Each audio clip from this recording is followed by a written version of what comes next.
divisions in our mind. There is only addition and multiplication. I will just remove negative thoughts and I will have positive thoughts.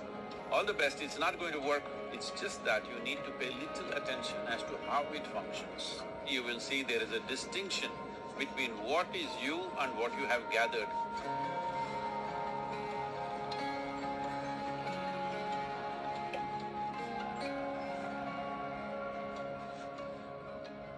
Well, see the way the question is asked and also the way normally it's addressed is, people think there is something called as negative thought and positive thought.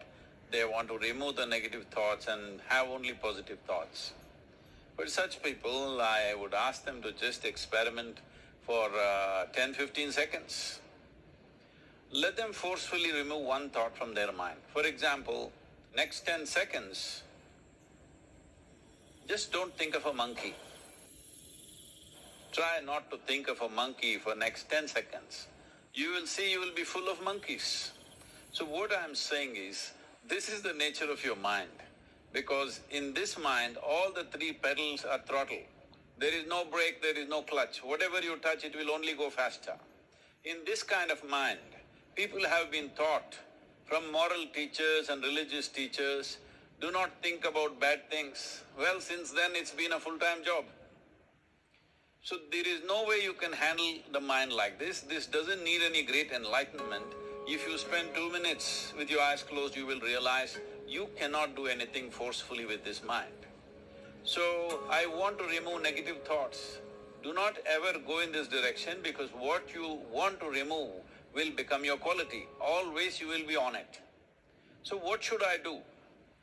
The thing is this, without understanding the fundamental mechanism of this mind, because our mind, human mind, is the most sophisticated computer on the planet.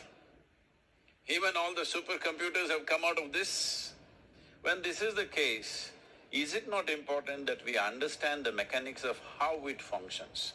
One simplistic aspect of how it functions is, there are no subtractions and divisions in our mind. There is only addition and multiplication. If you try to do something with it, it will say one more. If you try hard, it will multiply into many more. In this mind, you don't try to identify what is positive, what is negative and try to remove it. First of all, one needs to understand, this mind of yours, this body of yours, is supposed to serve you. The life that you are is important. Body and mind are vehicles that must serve us. If you sit in a vehicle, it must go where you want to go. If it goes to its own destination, what is the point of such a vehicle? It's just a nuisance. Right now, most human beings are unfortunately experiencing this fantastic possibility of human mind as a nuisance, as a troublesome thing. Well, this is the most beautiful thing you have. It's just that you need to pay little attention as to how it functions. One simple thing is this. First and foremost process is, that's why we put out this process called Isha Kriya. This is to distance yourself from your physiological and psychological process. There is something called as you which exists. This is not a composite of all your thoughts and emotions and physiological processes. Beyond that, there is you. If you close your eyes, even if you cannot see anything, you're still there.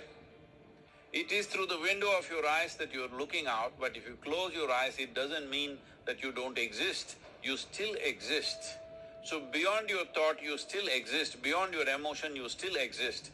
So that you, the life that you are, this has to come into your experience. Why is it that you're not allowing that to come into your experience, which is the most significant aspect of who you are? Who you are right now, the most significant aspect is, you and me are alive right now, this is it. What I'm thinking, what you're thinking is not the important thing. We are alive right now, that is the important thing. So, it is important that you focus on this fundamental sense of aliveness within you, and then you will see there is a natural distance between you and your thought process. Once there is a distance between your psychological process and your physiological process, this is the end of suffering. because there are only two kinds of suffering that human beings go through, physical suffering and mental suffering.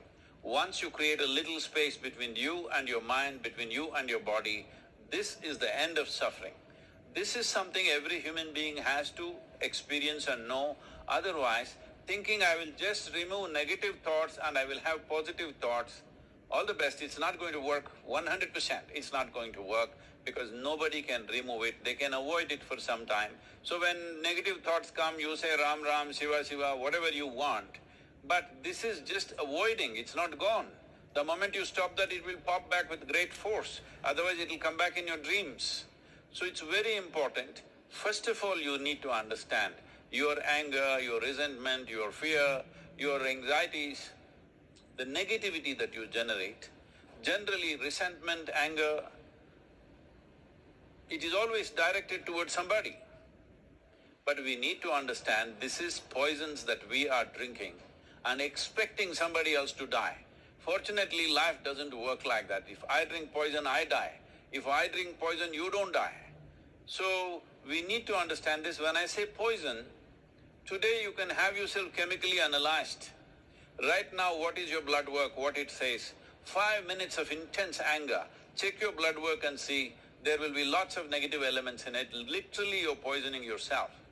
So, do you want to poison yourself? Definitely not.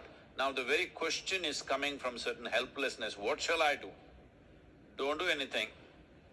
Just sit back and just concern yourself with something which is a life process. Maybe your heartbeat, maybe your breath, maybe just a sensation of being alive.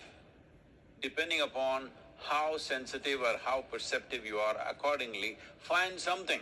It could be a sensation in the body, it could be breath, it could be heartbeat, it could be anything. Something which indicates life to you. Just pay attention to that for some time. Slowly you will see there is a distinction between what is you and what you have gathered, which includes both your physiological and psychological possibility or mess, whatever you made out of it.